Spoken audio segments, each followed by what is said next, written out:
Mari kita dengarkan curhatan hati gadis Filipina. Tawang kausap. Promise, start tayo agad. Ayan, nagpapatunay yung nakapag-avail sa akin. Legit to, guys. Send me some gifts. And nagsushow ako sa mga rooms. Merong mga nakakakilala dito sa akin. Legit to, guys.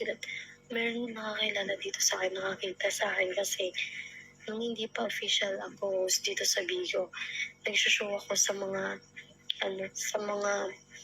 mga showroom ng mga host sa Instagram. Sa Instagram ako nagsushow, guys. Full body yung sinushow ko, ha? Hindi biro yun. 500 na lang, ha? Kunin nyo na, please. Mga kasama mo rin. Hindi, wala na lang kasama dito, eh. Legit na legit yan, guys. Promise. Ayan.